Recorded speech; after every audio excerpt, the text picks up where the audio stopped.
Hello, everyone. My name is Srishti and I'm a digital transformation consultant at Hyperbots. Today, I'm delighted to have Jon Naseath as my guest. Thank you so much for taking out the time, John. My pleasure. Nice to be here. Of course. And a little bit about John. He is the CFO at Cantu Capital. And today we'll be discussing about Texas state tax and use tax. So with that said, let me know whenever you're ready and we can get started. Yeah, no problem. I've got family in Texas. We've done a few other states now, and we keep picking states wherever I have families. So, for any of my family who listen to this who live in Texas, my sisters, you can maybe this will help you out with your sales tax requirements. That's amazing. And I'm sure they'll love to view this one as you go through this.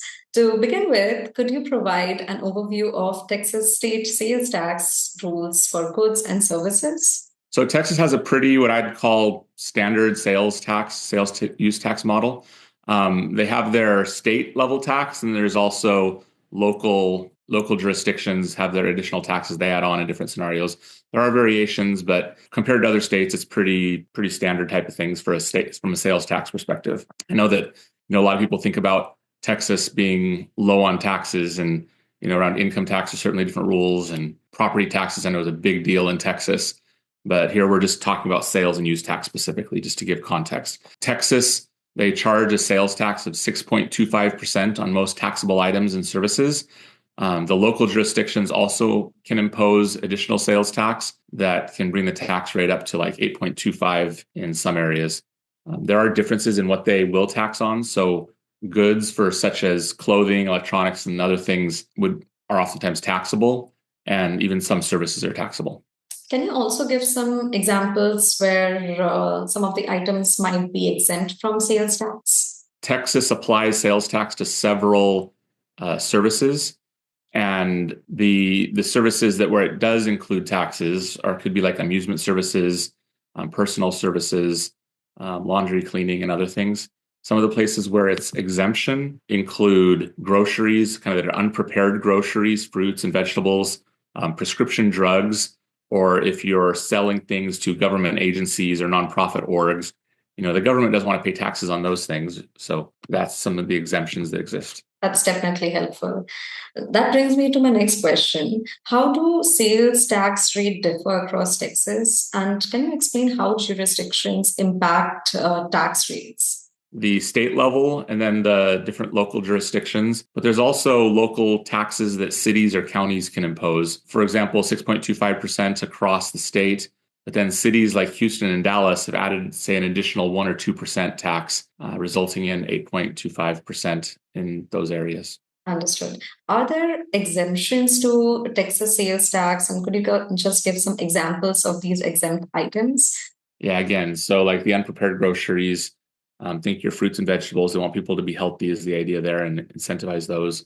Prescription drugs, they don't want the old people living on fixed income to get beat up because of taxes, so they've given exemption because of those. And then government and nonprofit orgs, they want to support those. So there, a lot of times governments use taxes as ways to influence and drive behavior and reward things they like. So I'm a more purist when it comes to tax, I guess you could say, but I'd like just to be more objective, like how things are allowed in Texas.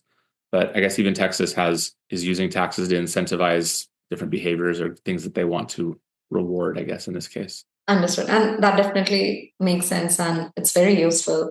And how has Texas tax treatment of SaaS or software as a service evolved? Yeah, so right now it's pretty common for states to apply taxes to SaaS and online e-commerce and stuff and all that. So yeah, Texas treats SaaS as a taxable service, as one of their taxable services, including cloud-based applications where the customer accesses the software remotely and inputs or manages the data. The providers must collect the sales tax on the transaction, and that can be a challenge, given all the digital landscape and everything that goes into it. Understood. What are the filing requirements for businesses collecting sales tax in Texas? They have to be careful, depending on what they are doing. So, because it fluctuates over time. Filing depends on the amount of tax collected. Businesses with less than $500 in monthly sales just file quarterly. Those that have $500 to $20,000 of sales do it monthly.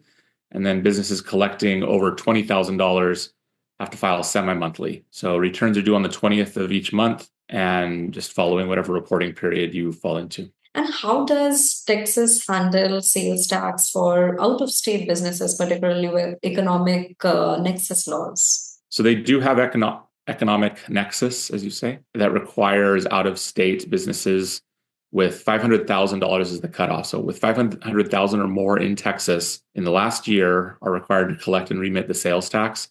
This applies even to businesses who don't have a physical presence in Texas, but they've sold there.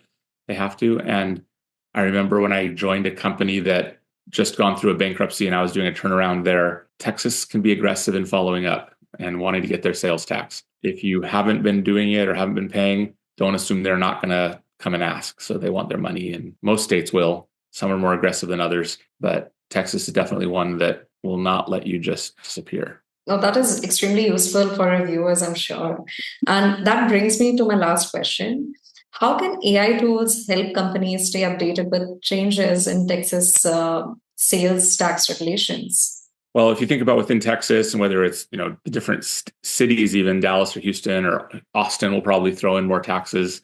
Austin's kind of some consider a shining star, some don't in Texas. They'll all be changing and doing their own thing. It's a big state, as they like to say. AI tools can help automate compliance and tracking the legislative changes and just stay current on all the different areas within the state. And so the AI can help monitor the Texas comptroller's updates on the tax changes, flag any necessary adjustments within the billing system. And then your AI billing software should also be able to calculate the sales tax in real time based on the customer's location, ensuring the correct rate is applied at the point of sale. And some of that's just normal SaaS type things, but there's also, as changes are happening and matching up what was sold to the right product to the right location, there's a lot of complexity in there. So it's a good example of where having AI to help validate or suggest the right allocation can be a good tool that's useful. That absolutely makes sense. And this was extremely insightful.